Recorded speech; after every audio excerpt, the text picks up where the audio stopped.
His name was Roderick Banks, and what he did in the shadows of those hangars would save hundreds of lives and change the course of air combat over occupied Europe forever.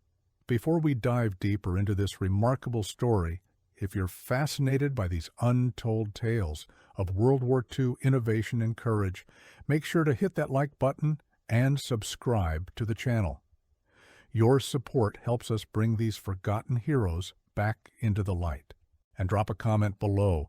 We'd love to hear what you think about this incredible piece of history.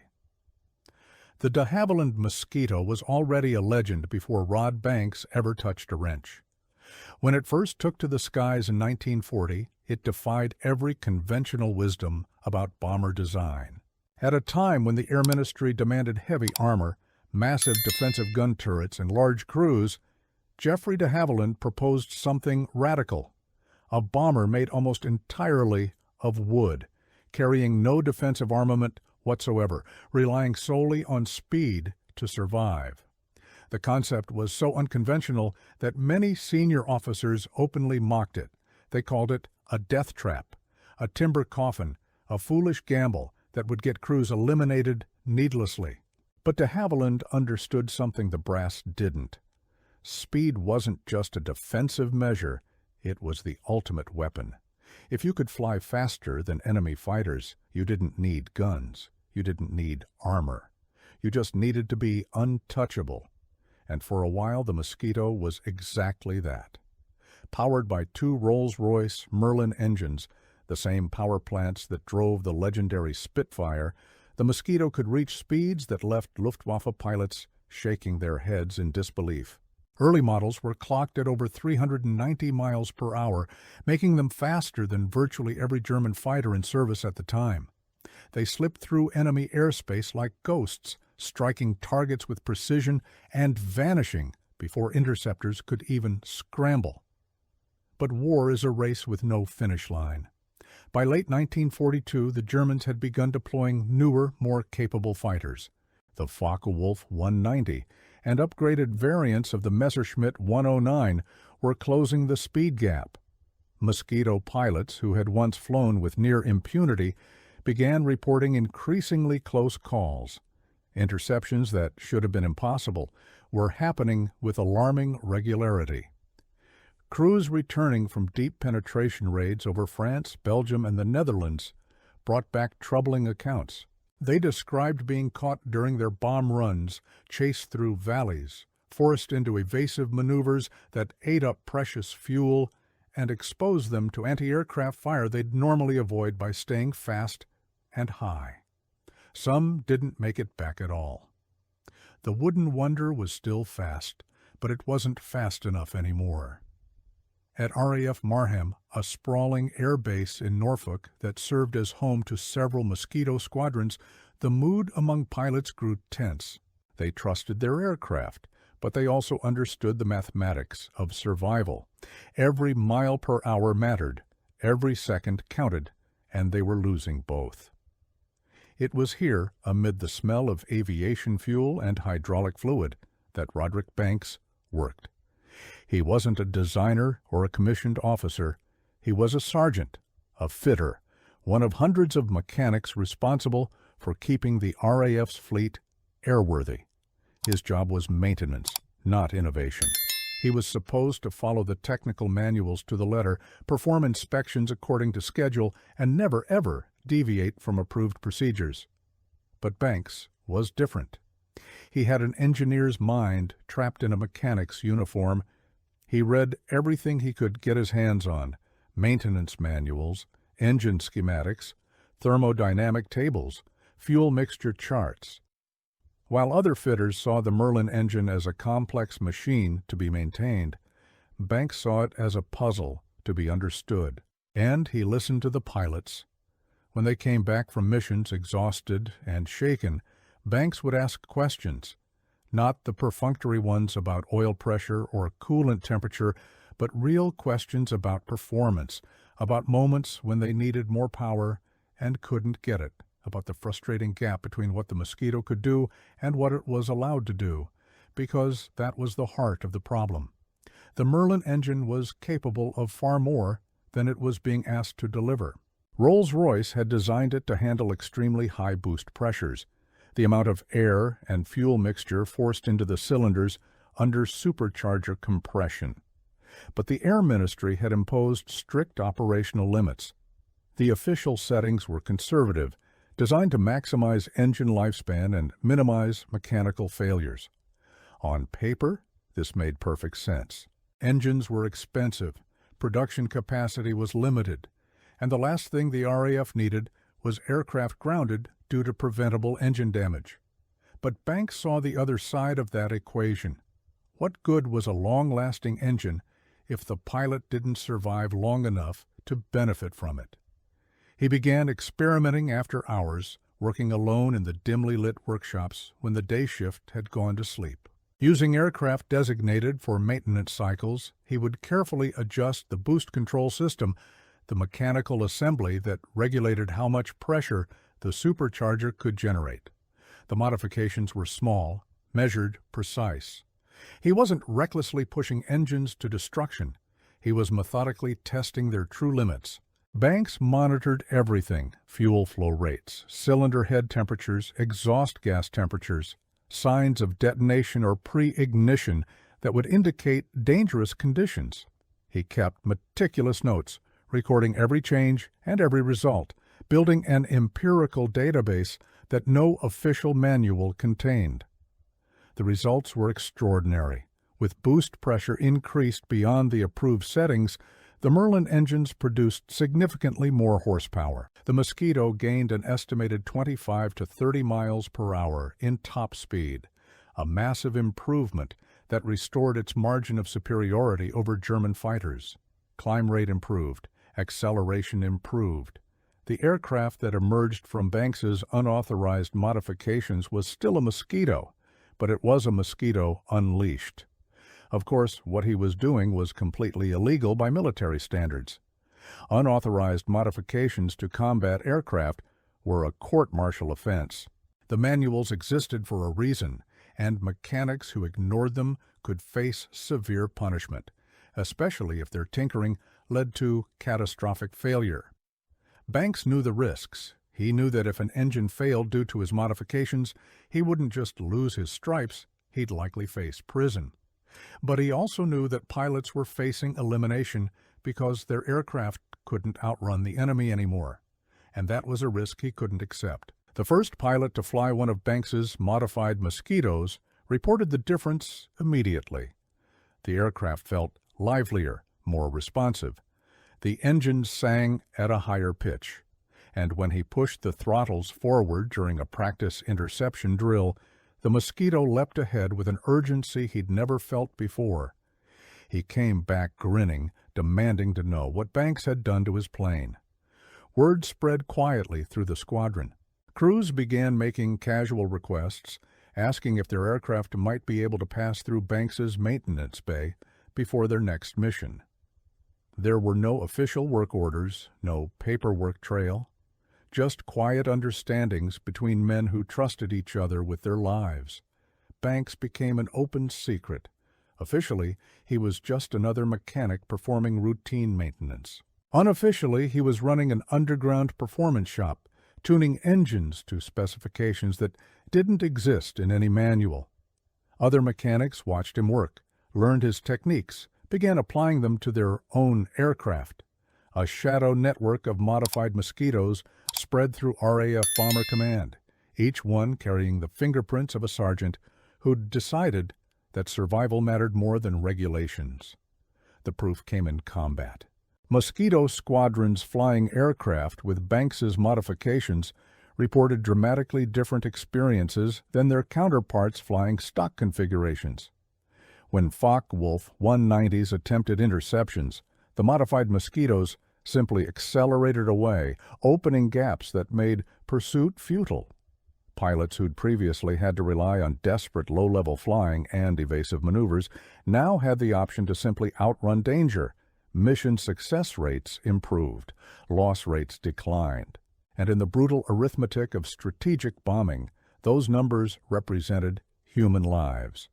One of the most dramatic demonstrations of the modified Mosquito's capabilities came during Operation Jericho in February 1944.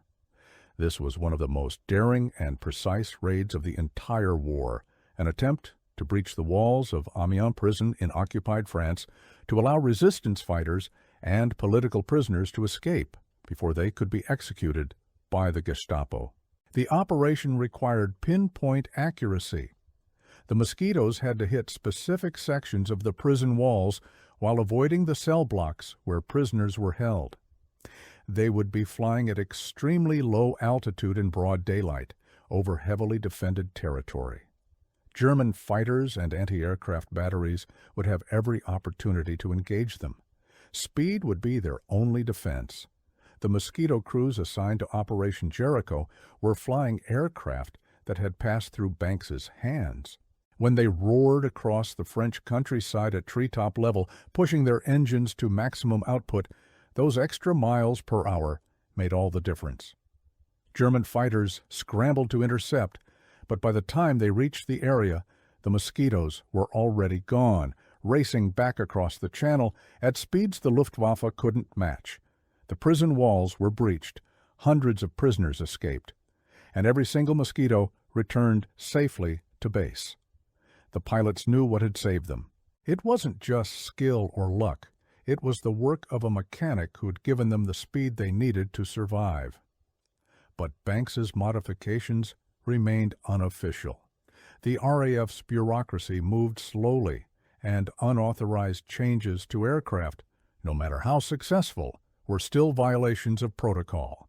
Squadron commanders looked the other way, tacitly approving what they couldn't officially endorse. As long as the modifications produced results and didn't cause failures, they were content to let the mechanics work their magic. This couldn't last indefinitely. Eventually, senior engineering officers at RAF headquarters began noticing the performance discrepancies. Certain Mosquito squadrons were consistently outperforming others. Their combat reports showed higher speeds, better climb rates, fewer losses to interception. Something was clearly different about these aircraft, and the Air Ministry wanted to know what. When investigators arrived at RAF Marham, they discovered Banks's operation. They examined his modified boost control systems, reviewed his notes, interviewed the pilots who'd flown his aircraft, and then, instead of arresting him, they did something remarkable. They called in engineers from Rolls-Royce. The Rolls-Royce team studied Banks's work with professional interest. His empirical approach had revealed performance margins that their own conservative testing had left unexplored. The engines were indeed capable of sustained operation at higher boost pressures without excessive wear or failure risk. Banks had proven it through hundreds of flight hours and combat sorties. Rather than punish him, the RAF incorporated his findings into official doctrine. His boost pressure adjustments became the basis for authorized modifications that were rolled out across the entire Mosquito fleet. Later variants of the Merlin engine were rated for higher performance levels, partly based on the data Banks had collected in his after-hours experiments. The impact was profound. The Mosquito's official top speed increased to over 400 miles per hour in some configurations, cementing its reputation as one of the fastest operational aircraft of World War II. It remained a formidable platform throughout the war, conducting reconnaissance missions, precision strikes, and night fighter operations with a success rate that few other aircraft could match. And it all traced back to a sergeant who'd refused to accept that the manual was always right. Banks's story illustrates something fundamental about innovation during wartime. The great technological leaps, the ones we read about in history books, often come from official programs with vast budgets and teams of credentialed experts. But the small, crucial improvements, the ones that make the difference between life and elimination on a daily basis, frequently come from the people closest to the problem. Pilots knew they needed more speed. Engineers knew the Merlin could theoretically produce more power. But it took a mechanic, someone who worked with the engines every day and understood both their capabilities and their limitations, to bridge that gap. Banks had the technical knowledge the practical experience, and most importantly, the moral courage to take responsibility for his decisions, because that's what his modifications represented. Every time he adjusted a boost control system, he was accepting personal responsibility for the consequences. If the engine failed, if a pilot passed away because of his work, that would be on him. The weight of that responsibility would have paralyzed most people. But Banks carried it willingly, because he understood that doing nothing was also a choice, and one with its own terrible consequences. His approach was methodical, not reckless. He didn't simply crank the boost pressure to maximum and hope for the best. He tested incrementally, monitored carefully, and documented everything. This wasn't cowboy engineering. It was proper empirical science, conducted under impossible constraints by someone who lacked official authority but possessed deep expertise. The pilots who flew Banks's modified Mosquitoes understood what he'd given them. It wasn't just speed, it was options, the ability to choose between fight and flight, the confidence to penetrate deeper into enemy territory, knowing they had the performance margin to escape if things went wrong. In the calculus of survival, that psychological edge was as valuable as the physical performance improvement.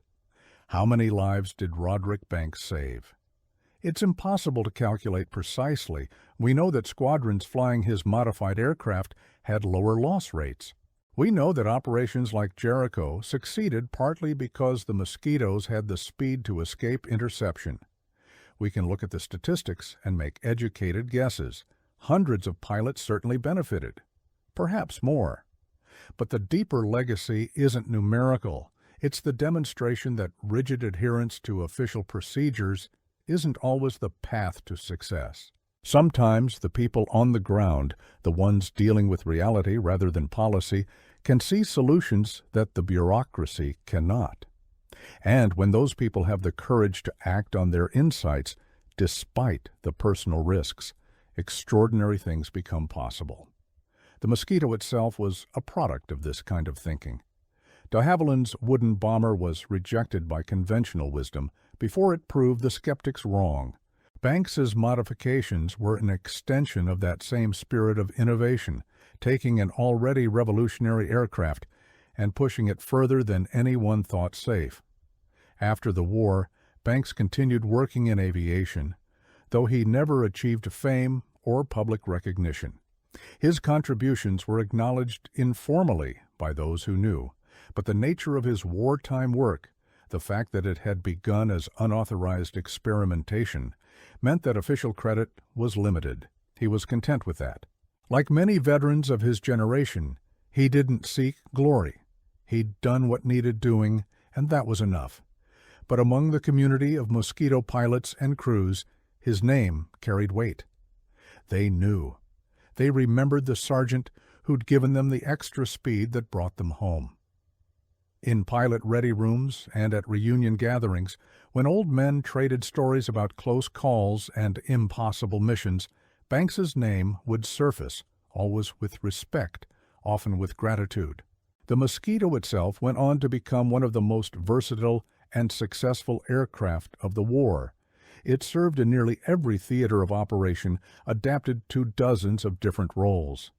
It flew reconnaissance missions over Berlin, photographing damage from bombing raids while German fighters futilely chased it through the sky. It conducted precision strikes against Gestapo headquarters, rocket research facilities, and railway junctions. It hunted German night bombers using pioneering airborne radar to find and destroy targets in total darkness. In every one of these roles, speed was essential, and that speed, the margin that made the Mosquito so effective, owed something to the quiet work of mechanics who'd learned from Rod Banks's example. The story also reveals something about the nature of military innovation. Armed forces are inherently conservative institutions. They have to be. When lives depend on equipment functioning correctly, there's enormous pressure to standardize, to test exhaustively, to avoid unnecessary risks. The manuals exist for good reasons, They represent accumulated knowledge, lessons learned, often through tragic experience. But this conservatism can also become a straitjacket. It can prevent adaptation when circumstances change. It can lock organizations into suboptimal solutions because the approved alternatives haven't been tested. This is the fundamental tension in military bureaucracy: how to balance the need for standardization with the need for innovation. Banks resolved this tension by simply ignoring it. He didn't ask for permission because he knew permission would be denied. He didn't wait for official testing protocols because pilots were facing elimination while bureaucrats deliberated. He acted, accepted the risks, and proved his case through results. This put his commanders in a difficult position. Officially, they should have punished him. Maintaining discipline requires enforcing regulations, but practically they were seeing undeniable improvements in performance and survival rates. Punishing success would send a terrible message and potentially cost more lives. So they looked the other way, creating an unofficial space for innovation to occur. This required its own kind of courage. Officers who tolerated unauthorized modifications were putting their own careers at risk. If something went wrong, they would share the blame, but they trusted banks, trusted the pilots, and trusted the evidence of their own eyes. This informal network of trust and mutual respect, stretching from mechanics to pilots to squadron commanders, enabled innovations that the formal bureaucracy would have stifled. It was a fragile system, dependent on personal relationships and unwritten understandings, but it worked.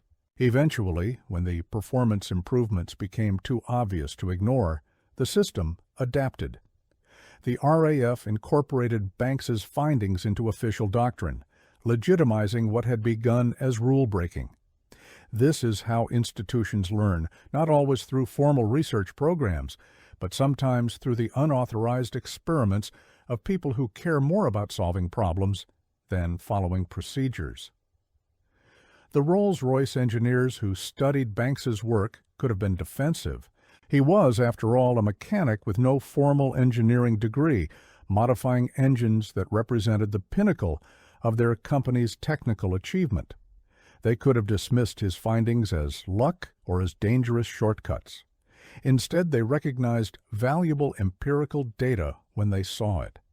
This openness to evidence, regardless of its source, is the mark of a healthy technical culture.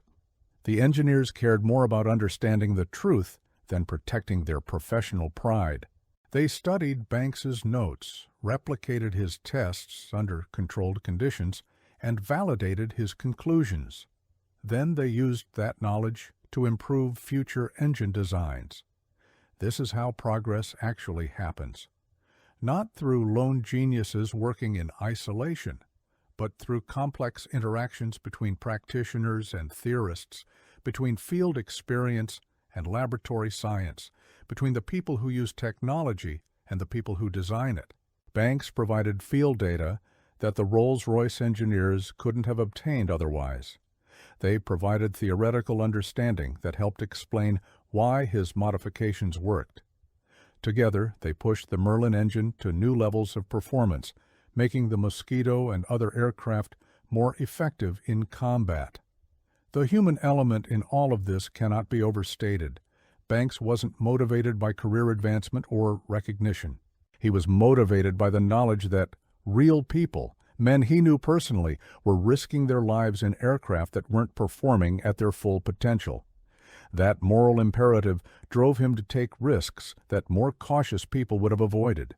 The pilots, in turn, trusted him with their lives.